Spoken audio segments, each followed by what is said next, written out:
Aí passo ver. Vamos começar então.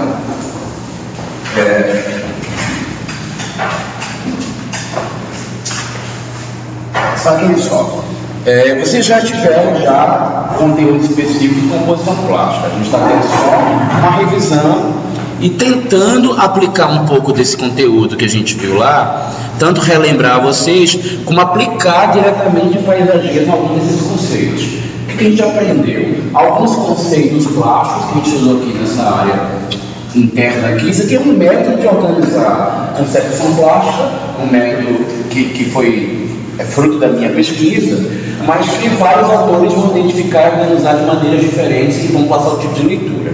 Mas essa proposta aqui é que existam conceitos maiores que a gente consegue atingir eles a partir de técnicas ou aspectos que estão aqui dentro de uma escala de conceito menor. Então, normalmente, para se atingir um desses objetivos aqui, a gente trabalha com um desses aspectos ou uma dessas técnicas.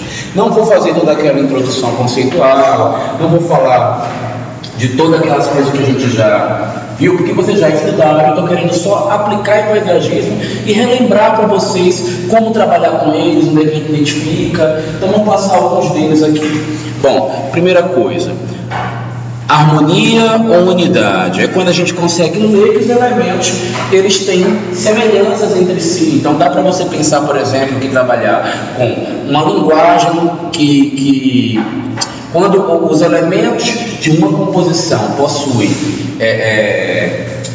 linguagem formal, que faz com que os seus elementos dialoguem entre si, você está trabalhando com unidade, com harmonia.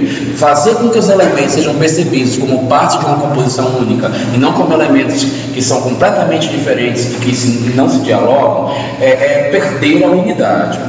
Bom, quando é que você vai identificar que você não pode trabalhar com unidade, que está sem unidade, quando não inclui harmonia em paisagismo? Hoje, por exemplo, o Timóteo apresentou para mim Gerivá e falou que ia combinar Gerivá, gente, com buchinho. Por que eu achei que isso aqui não entrava em harmonia? Porque o buchinho é uma planta topiada, de aspecto formal, ela não entra em harmonia com o Gerivá. Isso aqui dá uma desigualdade, dá um contraste muito grande. As linguagens utilizadas aqui não obedecem o mesmo tipo. Então, não é interessante trabalhar com esse tipo de composição.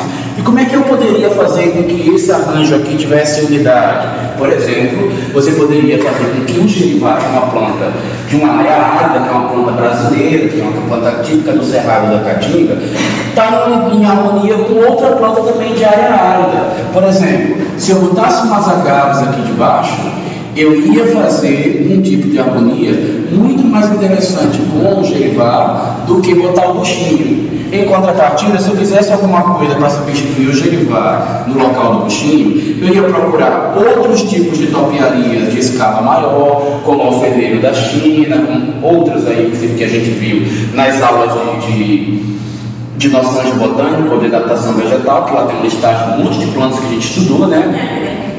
Oi? Aquele aqui? Não sei, eu passei também, né, o PDF para vocês com as plantas, que eu dei aula com slides de plantas, com diversas espécies. Aí eu não sei se esses slides dessas plantas eu dei para vocês. Se eu não dei, manda mensagenzinha ou por e-mail ou no WhatsApp, que eu vou lá no site e boto para todo mundo baixar. Porque inclusive vai ser um auxílio para vocês em relação ao livro, né?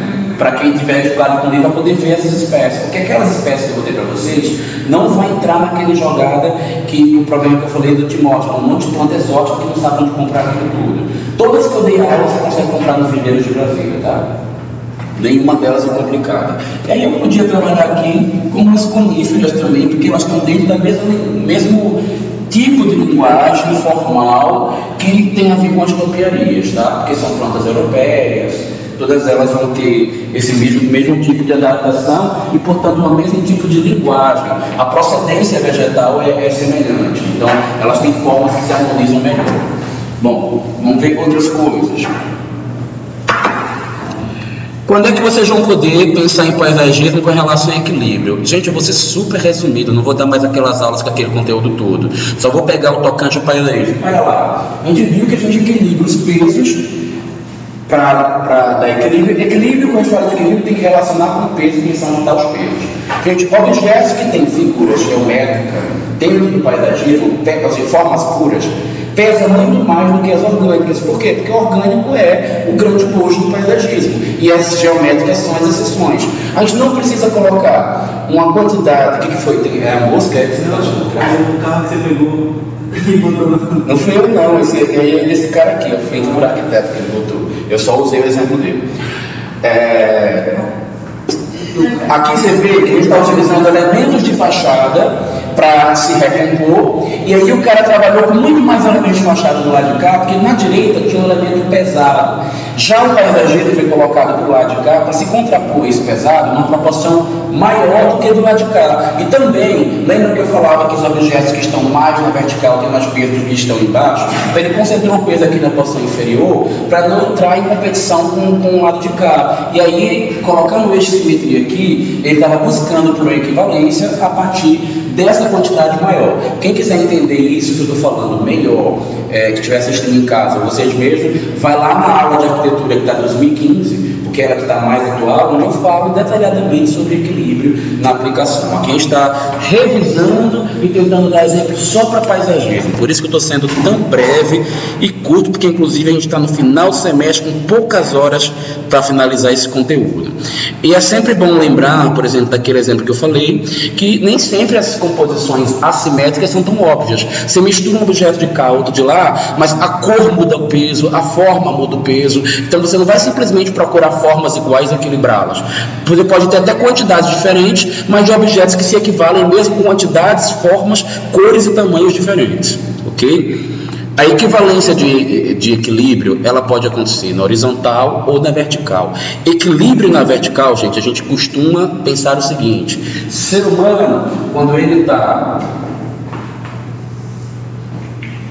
embaixo do volume, ele normalmente não acha bonito perceber coisas com um volume muito grande aqui em cima. Ele costuma preferir que exista maior quantidade de volume embaixo. Dentre esses outros motivos, é por isso que a gente tem que fazer as 3 escalas: a arbórea, a arbustiva e a rasteira, porque a maioria de nós entende o volume que está em cima, quando está muito alto, ele é algo desinteressante, ele é algo desequilibrado, a gente fica procurando mais volume embaixo. Mas não é só por isso que a gente preenche com as 3 escalas. É também porque existe a questão do mapa de cheios e vazios, que eu falei para vocês, que o nosso cérebro percebe que quando tem uma área que ela é mais cheia do que a outra, a gente tende a querer esvaziar o cheio e preencher o vazio, e vice-versa. Então a gente precisa ter um equilíbrio entre cheios e vazios do objeto. E na verticalidade do paisagismo, isso é uma aplicação prática muito direta que a gente deve sempre observar. Eu acho que na aula que eu dei para vocês, eu até dei um exemplo de uma palmeira alta, com a fachada tudo alto, e o embaixo descampado, né, vazio. As pessoas sentem isso também nos projetos. Eu dei esse exemplo para vocês? Dei, né? Então vocês devem sempre reparar isso, observar e tomar o cuidado de equilibrar quem está cheio de vazio, e as 3 escalas vegetais aí para paisagismo são justamente por este motivo. O que é pregnância? Gente, pregnância é quando você faz uma diferença tão notável, ou você repete tanto uma coisa, ou tem alguma coisa tão marcante na composição, que você não consegue esquecer ela, você causa um choque que fixa na mente da pessoa. Pregnância é quase como que impregnar uma ideia na percepção visual. Isso que é pregnância, tá? E quando é que a gente provoca a pregnância? Com um contraste muito forte, com um elemento muito chocante, com uma forma diferenciada, com um objeto grande demais. Simbólico em termos de paisagismo é um pouco pouco mais difícil, mas a gente consegue fazer simbólico quando a gente faz um elemento muito grande, quando a gente coloca ele com desnível, porque a gente muda as importâncias, quando a gente isola demais alguém, quando a gente afasta, ou que a gente centraliza alguma coisa, porque ela começa a ter um grau de importância maior. Normalmente, gente, as coisas que estão relacionadas com o simbólico, elas querem representar expressões de sentimentos ou sensações psicológicas das pessoas em relação com uma coisa. O arquiteto, quando quer fazer algo que é simbólico, ou ele se sensibiliza com o sentimento e aplica no espaço, ou ele imagina que sentimentos as pessoas têm quando olha para aquela forma que ele criou, tá? Então, ser simbólico é tentar expressar sentimentos a partir da forma, tá? E fazer com que esses sentimentos tenham significados na compreensão da cabeça das pessoas. Infelizmente, vai ter que ser resumido assim. Aí vocês lembram daquela ideia de por que a igreja é vertical, por que tem uma escadaria na frente da igreja, né? Então, fazer escadaria nos paisagismos também dá esse caráter simbólico. Só cuidado que em paisagismo a acessibilidade ela precisa ser dominante em relação à questão do simbólico. Não vai fazer escadaria sem ter rampa, né? Os caras da acessibilidade vão matar a gente, não pode fazer isso aí. O que é clareza? Clareza é quando você quer passar uma ideia de alguma coisa, quer contar de uma determinada maneira, e você consegue deixar muito evidente a ideia que você quer passar. Por exemplo, eu quero fazer um jardim de copas frondosas. Aí eu faço isso, ó. Houve clareza na minha intenção aqui? Não houve, porque eu disse que eu queria fazer um jardim de copas frondosas. E os árvores frondosas não, eu já fiz tudo erradinha. Não houve clareza. Eu quero fazer um jardim de cores. Aí eu quero compor isso no projeto. Aí eu tinha aqui um canteiro para trabalhar.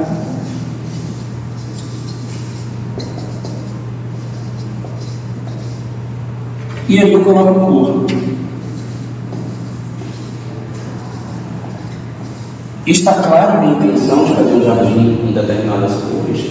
Além de eu não ter cores, eu só como uma cor, a parte que não tem cor é dominante. Então não foi evidente a minha ideia, não houve clareza na minha intenção. Eu quero fazer um jardim de grandes proporções, a intenção é um objeto grande. Não houve clareza, ok? Ou eu quero fazer um jardim de formas geométricas, mas eu pego metade geométrico e metade eu boto orgânico. Não houve clareza. Clareza é o grau de perfeição da compreensão das ideias que você quer passar com as formas da proposta. Tá? Quanto mais você evidencia e deixa claro as suas ideias, mais você usou clareza. Então isso precisa ser buscado nas composições. Vou pular para alguns itens que são principais aqui para a gente, tá? Proporção. Proporção tem 3 maneiras de fazer proporção. Quem quiser estudar proporção com mais calma, que não é nessa aula, vai estudar lá no item dos meus vídeos de arquitetura lá do site do arquitetobrasilia.com, o professor vídeos. Proporção tem 4 regras básicas principais que a gente vai utilizar. Primeira, proporções áureas, elas são mais agradáveis, tá? Que é o próximo de um retângulo, tá? Um retângulo áureo. Outra possibilidade de proporção, utilizar dominância. O que é dominância? Alguém é tão grande em relação aos demais que ele ganha caráter de monumento. Isso é aplicar dominância na composição visual. Você escolhe alguém muito especial para virar um elemento dominante no seu projeto. Outra maneira de você trabalhar com proporção. Os elementos são tão verticais que para quebrar essa proporção e tornar agradável, você quebra com várias horizontais. Ou ele é tão horizontal que você pega ele e quebra com objetos verticais para reduzir a sensação.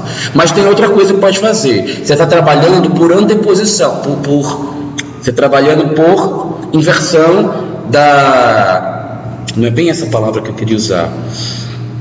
Você está utilizando forças divergentes para você fazer com que a sua aplicação seja concorrente, ela seja com a mesma ideia. Você tem um objeto que ele é horizontal, você quer fazer ele ficar mais forte ainda na horizontal. Ele já é horizontal, passa linhas horizontais na divisão dele. Você realça aquela proporção horizontal que você queria enfatizar. Uma coisa é comprida, você quer tornar mais comprida ainda, bota a linha no sentido do comprimento e você vai aumentar a sensação de proporção.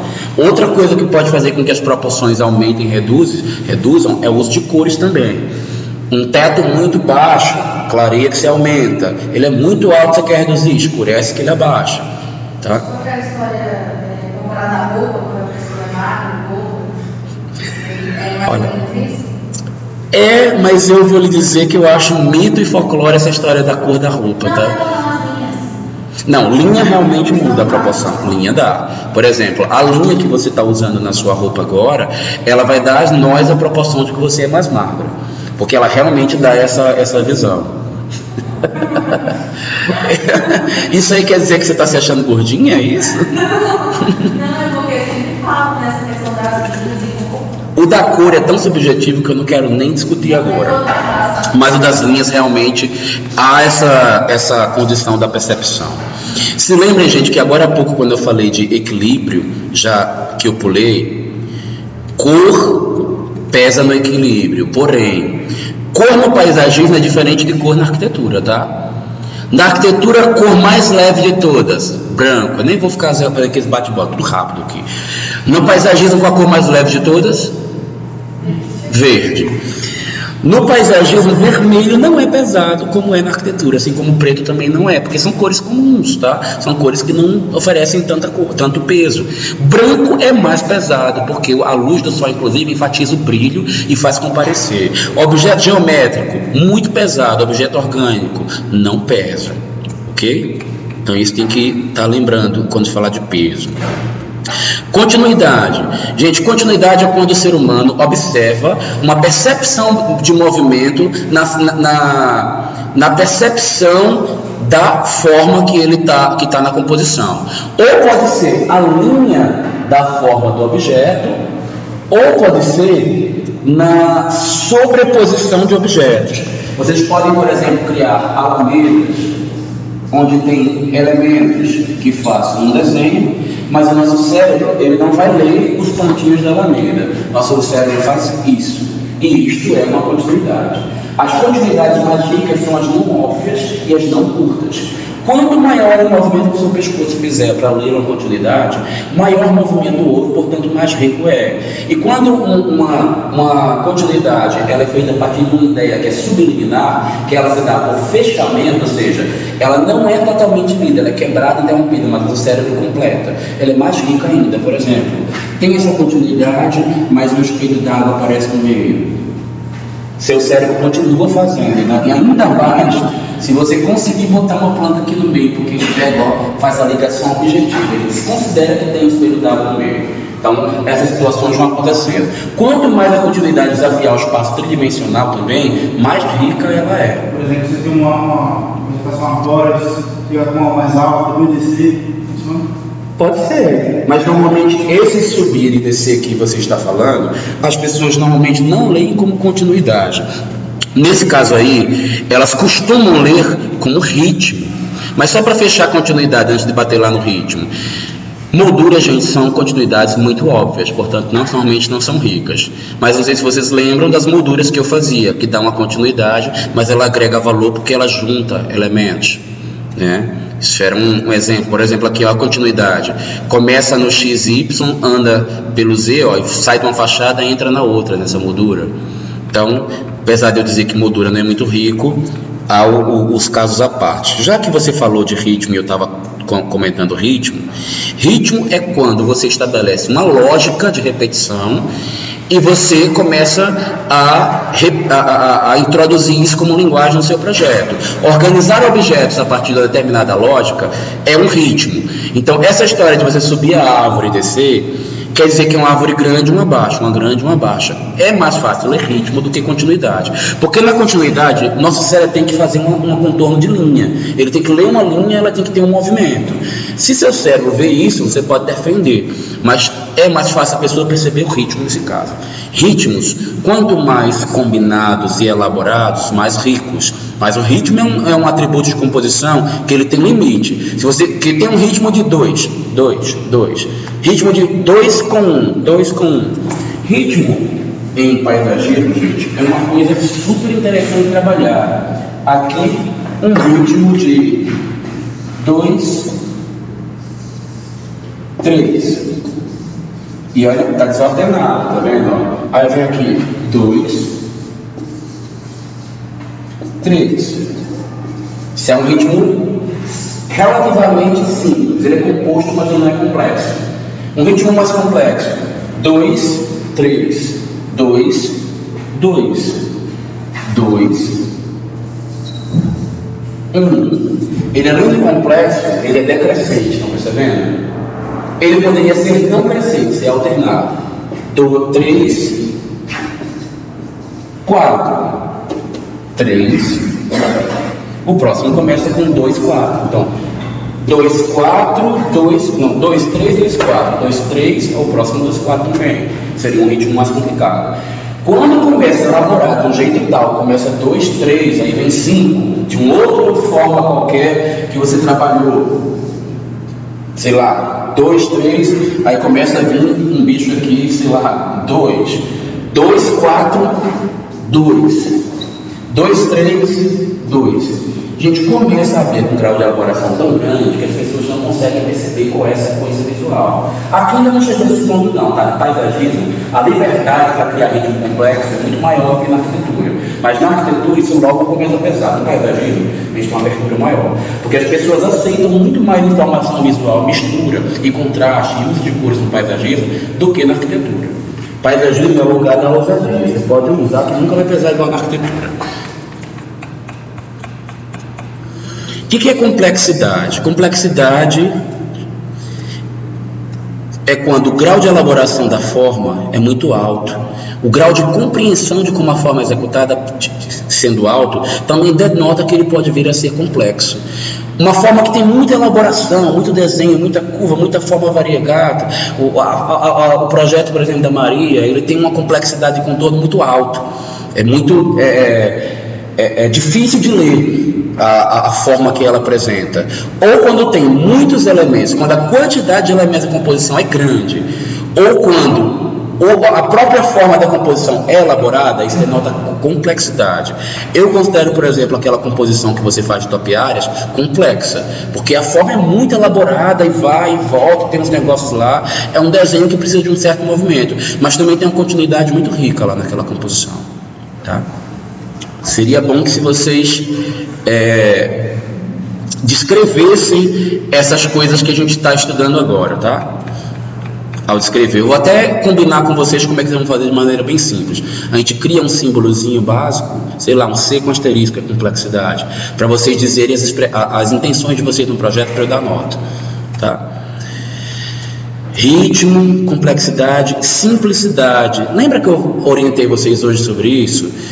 É mais fácil partir do projeto de vocês para alguns locais ser simples, porque não está tão elaborado. Já o de Maria é melhor eu tentar apelar para o lado da complexidade, se for fazer uma defesa, né? Agora, o de vocês não está nem num pé nem no outro. Isso que eu estava lá discutindo, qual que era a intenção. Porque você não precisa também estar no complexo e no simples. Tem vários outros princípios que a gente está estudando agora que pode aplicar naquele mesmo desenho que está lá. Mas o que eu quero é consciência do que você está fazendo. O que você está buscando com aquilo lá? Qual tipo de expressão que você está aplicando das técnicas que a gente já aprendeu, né? Talvez simplicidade caiba lá. O que é simplicidade, gente? Quando você chega num grau de elaboração menor e a forma ela tende a ser mais pura, tá? O que é? E a quantidade de objetos da composição também tende a ser reduzida. O de vocês não chega a ser um minimalismo, né? Mas só se defende o projeto que vocês me apresentaram com uma boa proposta diante do cliente que vocês têm com os pedidos deles, se você tivesse proposto o minimalismo. Mas o minimalismo, gente, é uma coisa dificílima de se praticar. Por quê? O que é ser minimalista? É a partir de uma quantidade muito restrita de objetos atingir uma quantidade de percepções muito grande. Normalmente até os próprios objetos eles têm funções múltiplas num único elemento. né? Você vê que aqui numa fachada, por exemplo, a gente tem porta, janela, esquadria, telhado, maçaneta, sei lá, N elementos numa fachada. O que a gente tem nessa fachada aqui? Um plano branco e acabou-se, ela cumpre todos esses papéis. Isso que é fazer minimalismo.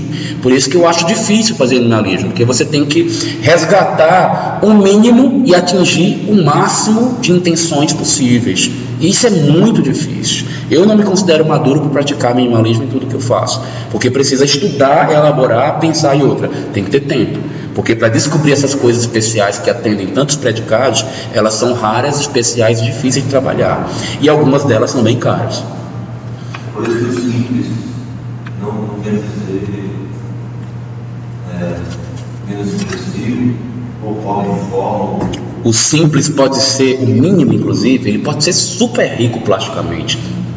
Ele é tão rico, tão difícil, que são poucos que conseguem fazer bem. Na arquitetura nós temos pouquíssimos nomes de minimalismo, né? Já de complexidade, de arquitetos que fazem deconstrutivismo, que tende à complexidade, são pancadas, e é mais fácil. Hoje em dia é uma tendência natural o arquiteto querer ser complexo, porque inclusive destaca mais, né? E isso aí muita gente confunde com o que é ser original.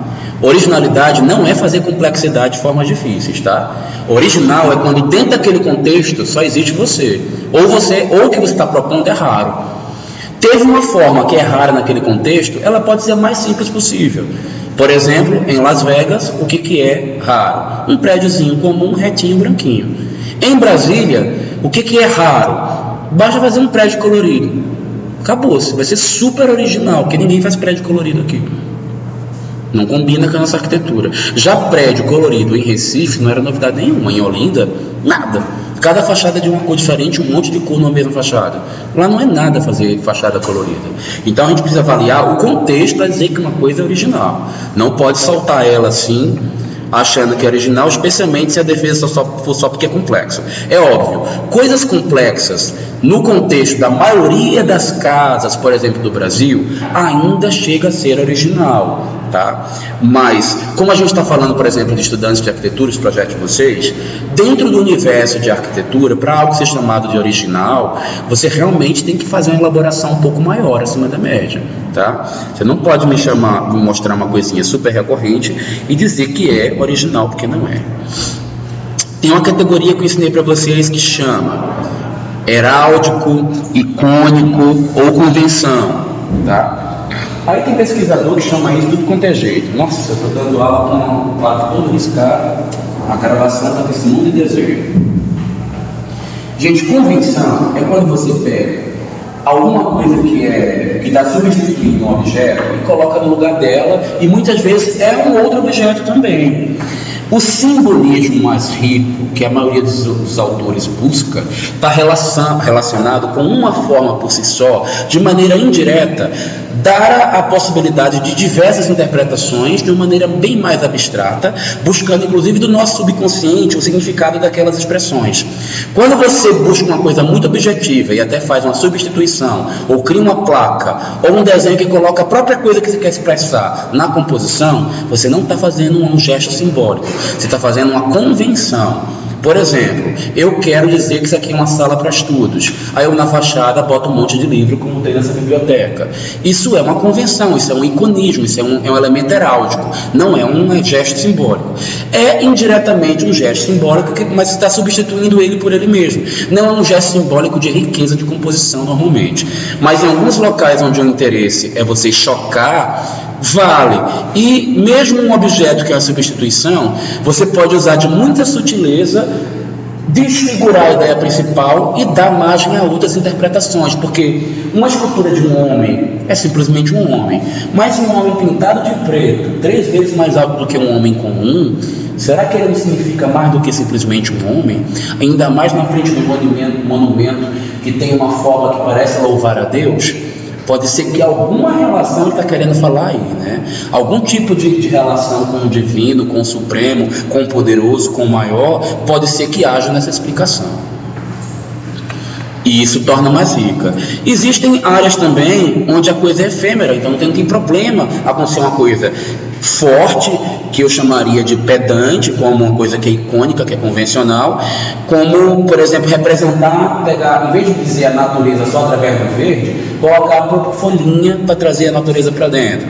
E isso é uma convenção, isso é icônico. Porém, isso vai se acabar, são partes de criança, o peso é bem menor. Sem falar que espaços para crianças são espaços que precisam de estímulos fortes, então cabe esse tipo de convenção. Semelhança. Gente, o que é semelhança? Então, eu estava falando de unidade, meio que resgatou um pouco de semelhança. Só quero que vocês... Opa, não está no lugar certo, não. Eu só não quero que vocês confundam semelhança com cópia. Os quadros dessa artista plástica aqui são semelhantes. São iguais? Não. Gente, justamente para haver semelhança, os objetos não podem ser iguais. Eles têm que ter elementos da composição que os tornem semelhantes, ou seja, parte da sua composição que utiliza a mesma linguagem do outro.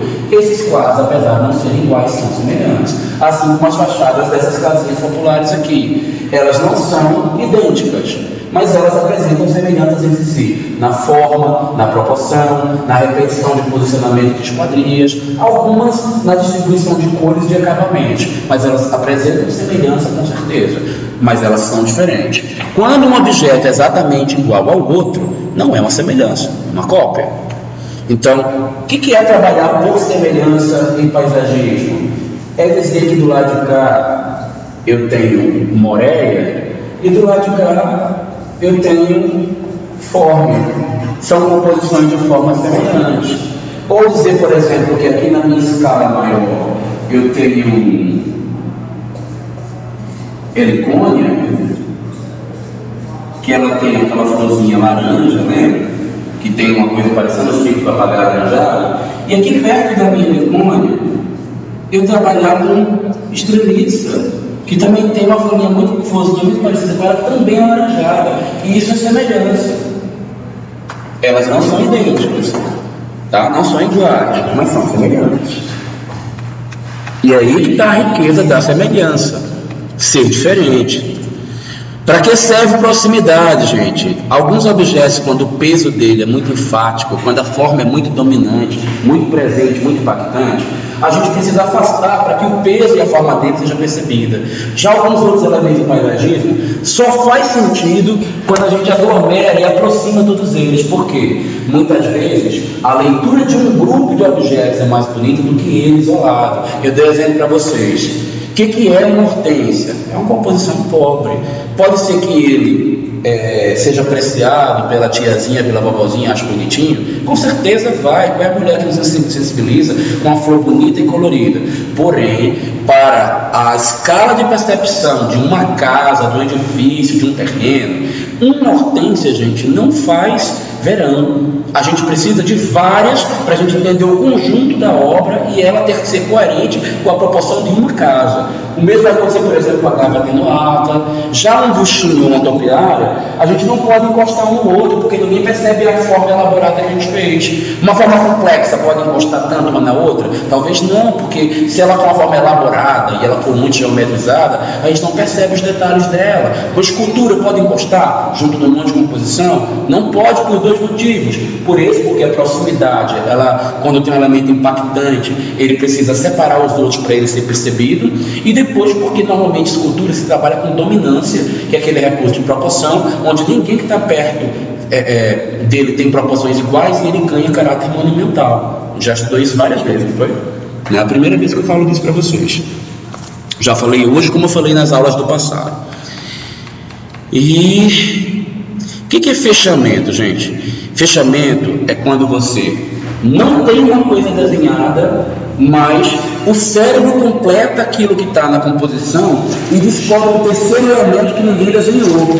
A gente já viu alguns exemplos quando eu dei esse assunto para vocês, que não está ali desenhado, gente, aqui o apagador. Tá. Aqui, por exemplo, tem um grande triângulo aqui? Não tem 3 triângulos pequenos, a gente lê o grande. Aqui não tem uma cruz desenhada aqui, mas a gente lê uma cruz. porque o nosso cérebro nos compele a fazer o fechamento. Isso que é um fechamento, tá? Vou dar outro exemplo aqui, ó.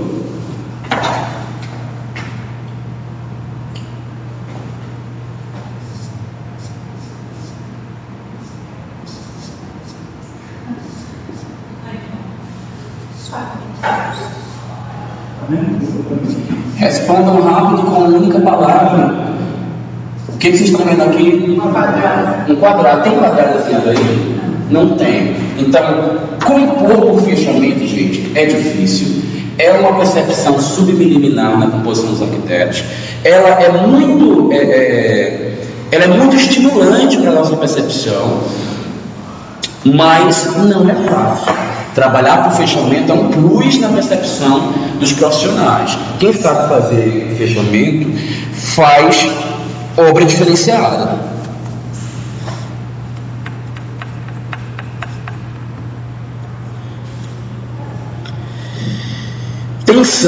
Tensão é um capítulo à parte também, mais difícil. As duas coisas mais difíceis em composição é tensão e fechamento. Todo mundo pensa que tensão é simplesmente fazer uma coisa diferentezinha das outras. Não é.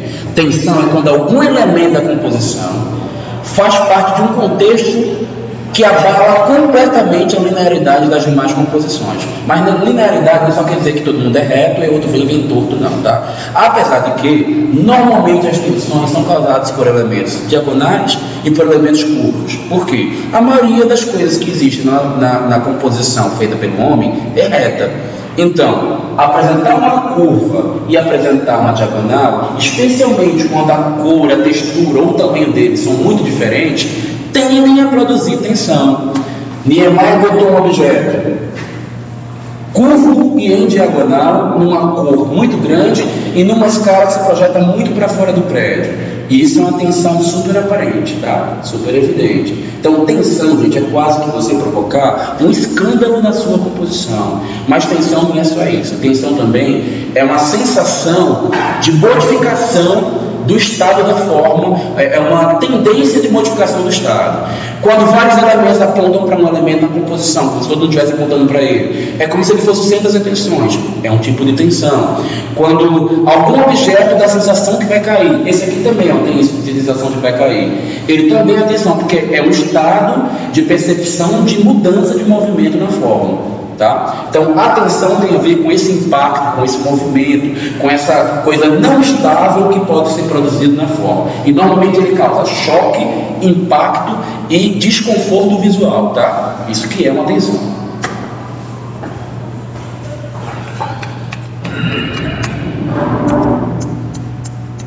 Semelhança, heráutico, simples, ritmo, original, continuidade. Caramba, eu vou conseguir falar de tudo, que só falta falar de contraste. Contraste, vocês têm contraste de cor, contraste de claro e de escuro, e considerando o contraste de claro e de escuro, de cor, seja lá qual for, você pode observar o efeito de fundo e figura. Para que serve o contraste de fundo e figura? Para que alguém seja elemento principal à frente, alguém está atrás fazendo fundo para esse elemento principal. Todos vocês utilizaram isso aí no projeto. Precisa deixar claro que vocês estão querendo fazer isso aí e que é um recurso reconhecido. É um recurso de contraste de fundo-figura que vocês provocaram. Vamos colocar alguém fazendo fundo e alguém na frente sendo a estrela principal do jardim, tá? No caso aí que vocês estão fazendo paisagismo. Às vezes a casa é o fundo da sua figura de uma vegetação. Às vezes você bota um conjunto de árvores ao fundo da casa para ele ser o fundo e a figura ser a casa. E você pode fazer 3 níveis. Um agrupamento vegetal como figura do fundo que é a casa e um fundo para casa que é o outro agrupamento vegetal por trás de 3 níveis, como nessa obra de arte aqui, ó, tem 3 planos. O fundo para o raciocínio aqui do oceano é esse soldado que está no segundo plano e tem um terceiro plano lá que tem as ideias do sonho dele, que faz de novo fundo para essa figura, assim como esse segundo plano aqui é fundo para essa primeira figura que está aqui. E isso pode ser colocado em diversos níveis também nos projetos de vocês. Com relação ao contraste de cor, gente, como é muito extenso o assunto de cores, eu tenho um curso inteiro de cores gravado lá nos vídeos, vamos denotar duas coisas principais em contraste de cor. Contraste por harmonia complementar, que é fazer contraste mesmo e as cores serem diferentes e uma contrastar com a outra. Para quê? Nós já tivemos uma dinâmicazinha que eu fiz, onde eu botei uma cor e vocês viram que o nosso cérebro compensa com a cor oposta, né? Para descarregar o peso de sensação de cores do nosso cérebro, a gente usa a cor oposta para que haja um equilíbrio na nossa sensação de cor. Mas você também pode fazer com que as cores entrem num gradiente, associando uma cor quente a outra que está próxima a ela, trabalhando por analogia. Então vamos pensar assim: contraste por analogia, onde é diferente um do outro, mas é pouco, está dentro da mesma cartela de cores, e contraste por anteposição de cores, ou seja, por complementaridade oposta. Esses dois contrastes que eu quero que vocês apliquem. Então vocês vão perceber aí no projeto de vocês querem fazer um contraste total, por exemplo, de amarelo com roxo, que são as cores invertidas, vermelho com verde, que são duas cores que estão no oposto. Ou se quer fazer uma analogia do laranja para o vermelho, do amarelo para o laranja, do azul para o verde, ok? O contraste de claro e escuro serve para quê? Para realçar as formas. Quem está mais atrás tende a ficar mais escuro, quem está mais à frente mais claro. Quer realçar o volume? Clareia quem está na frente e escureça quem está para trás. O assunto não é assim tão resumido, mas eu estou tentando simplificar as coisas.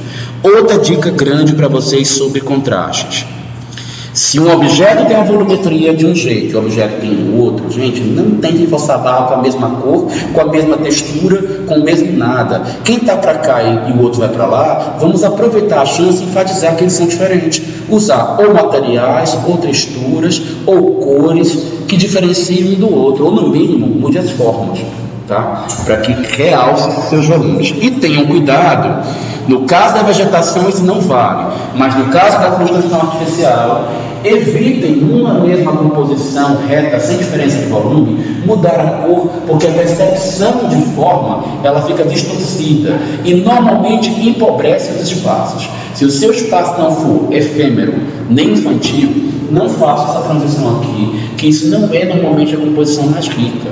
Por exemplo, aqui na sala tem uma diferença de relevo. Eu mudaria a cor daquele relevo. Isso seria uma atitude bacana para a gente trabalhar enquanto arquiteto que quer realçar o volume. Eu mostrei para vocês um projeto que eu tinha em uma clínica, onde eu tinha um monte de viga aparecendo, e em vez de eu ficar querendo esconder com gesso, todo arquiteto faz isso, né? Apareceu viga, meto gesso. Eu fiz colorido, um colorido bem intenso para todo mundo ver a viga. Ela compareceu na composição. Deixa eu ver se eu tenho isso aqui para mostrar, já que é a última coisa que a gente vai conversar agora. Acho que dá tempo. Dá tempo.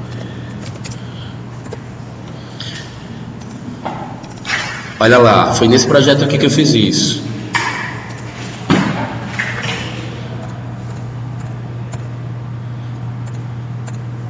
Olha lá, uma viga aparecendo no meio do banheiro. Eu nem perdi tempo, eu cheguei lá e enfatizei de coloridão.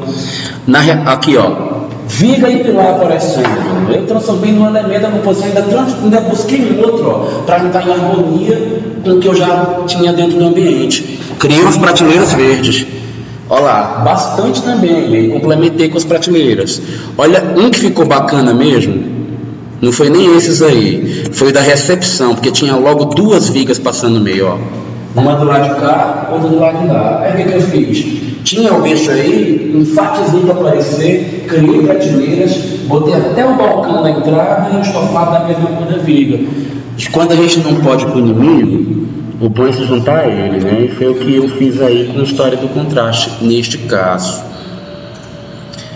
Infelizmente eu não estou com um exemplo de paisagismo aqui, mas eu torço para que vocês brinquem de utilizar esses recursos, aproveitem esses aspectos, usem nos projetos de vocês. E aula que vem a gente faz uma cor de como a gente vai simbolizar isso nas plantas, tá bom? Eu vou dar a gente simplesmente vai botar a letra inicial, o que for a letra igual, a gente coloca os dois para diferenciar. Por exemplo, se tiver 2 com letra C, continuidade e complexidade. Então tem que digitar CON ou outro COM, porque já dá para diferenciar. Só CO não dá, né? Aí bota um asterisco na frente e acabou, eu já sei onde é. Ou faz COM e bota uma bolinha. Aí eu já sei que você usou aquele recurso ali. Tá beleza? Então a gente encerra aqui e aula que vem, pau comendo no